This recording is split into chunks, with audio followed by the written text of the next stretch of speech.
Bonjour à tous, bonjour Laurent Berger. Bonjour. La CFDT fête aujourd'hui ses 50 ans. On va en parler, mais d'abord l'actualité sociale. Hier, Manuel Valls était devant le comité de suivi des aides aux entreprises. C'est notamment les aides qui ont été données dans le cadre du pacte de responsabilité. Il a pas l'air content. Il a l'air de trouver que ça ne va pas assez vite, que le patronat piétine. Vous aussi ? Moi, je trouve que le patronat piétine et essaye de jouer la montre pour ne pas s'engager sur l'emploi, l'investissement, dans les négociations de branche. Donc moi, je suis plutôt satisfait que le Premier ministre il ait un peu haussé le ton, parce que c'est ce qu'on lui demandait aussi.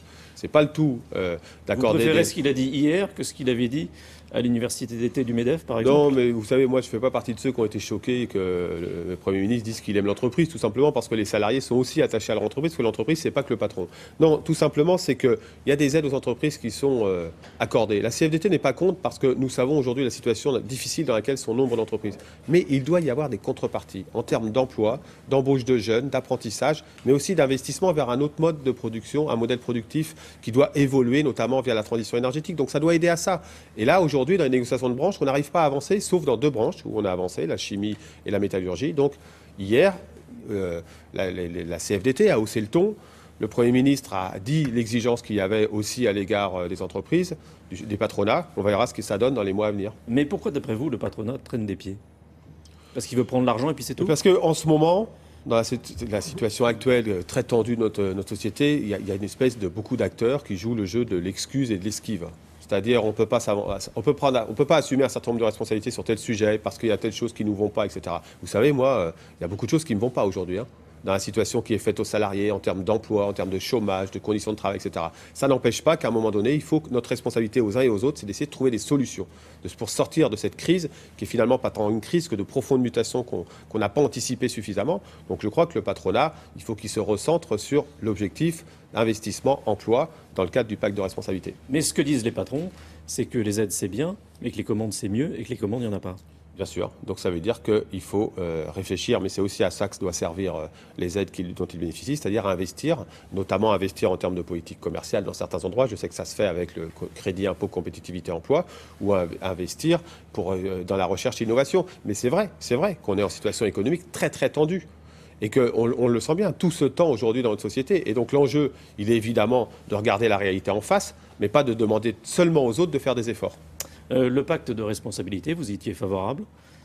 On a l'impression que c'est plutôt un échec jusqu'à maintenant. On ne peut pas tirer de bilan à l'heure qu'il est, tout simplement parce qu'il a été annoncé en début d'année 2014. Ça a pris beaucoup de temps avant qu'on sache réellement ce qu'il y a dedans. C'est un des problèmes aussi aujourd'hui de notre modèle démocratique, entre guillemets, en tout cas du gouvernement. Tout va trop lentement. En tout cas, entre le moment où c'est annoncé et le moment où on a une vision un peu ce que ça doit être, quand ça prend 6 mois, c'est trop long. Donc, mais il se met en place. Il y a les négociations de branche, les entreprises vont bénéficier des aides. Et ça peut marcher, en 2015.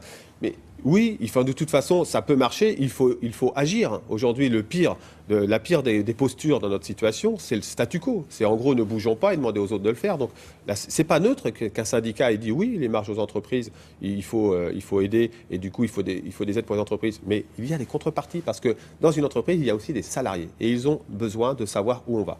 On parlait de Pierre Gattaz.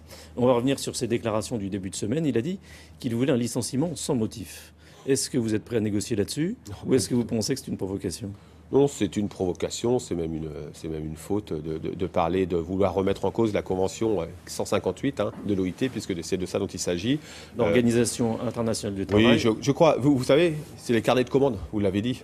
Ce sont les carnets de commandes. Ce n'est pas la question du contrat de travail ou simplement de l'organisation. Les patrons disent que les licenciements, c'est trop compliqué et que c'est pour ça qu'ils n'embauchent pas. Et vous savez qu'en 2013, on a revu les procédures des plans sociaux.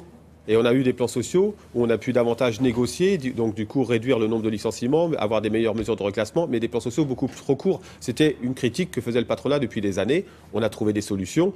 Il faut arrêter maintenant. Il faut aussi assumer sa part de responsabilité. C'est ce que je demande au patronat ce matin. Demain, on sera exactement à mi-mandat pour François Hollande. Est-ce que vous considérez, comme beaucoup, que ce quinquennat est d'ores et déjà un échec ? D'abord, je veux juste te dire une chose, c'est que le mi-mandat ou 2017, ce n'est pas le calendrier des salariés. Et moi, je ne positionne pas simplement en fonction d'un calendrier électoral. Et d'ailleurs, c'est très dangereux parce qu'on voit bien que ça empêche d'agir, ça aussi, parfois. Après, évidemment, qu'on peut parler d'échecs quand il y a 5 millions de chômeurs. Il ne faut pas qu'on se raconte d'histoire. Ça ne veut pas dire qu'il n'y a rien qui a été tenté. Ça ne veut pas dire qu'il n'y a rien qui a été fait. Mais il faut regarder la réalité en face. La réalité, c'est du chômage et c'est une difficulté à redécoller au niveau économique. Donc, on verra. Mais ce n'est pas fini. Et surtout, ce n'est pas fini pour les salariés jusqu'en 2017 et après 2017. Moi, mon horizon, il n'est pas 2017. Il est la situation aujourd'hui et demain des salariés. Je le disais, la CFDT fête ses 50 ans. Qu'est-ce qui la distingue des autres syndicats? C'est difficile à dire parce que, sans être arrogant, hein, je ne veux pas l'être du tout, mais je crois que ce qui nous distingue, c'est notre capacité à regarder la réalité telle qu'elle est. Et à ne pas essayer de combattre un monde qui déjà n'existe plus finalement. Hein. La mondialisation, elle est là, la situation... Vous signez des accords, les autres ne Et font puis pas. On s'engage, on a une capacité d'engagement. Alors c'est pas simple, hein, ça ne s'est pas fait dans notre histoire, dans ces 50 ans, sans risque. C'est pas ce qui manque aujourd'hui, le dialogue social? Ben oui, ce qui manque au dialogue social, franchement, c'est plus d'acteurs qui croient au dialogue social et qui sont capables de s'engager, donc de prendre des risques, mais parce qu'ils veulent agir. Vous pensez à vos amis de la CGT?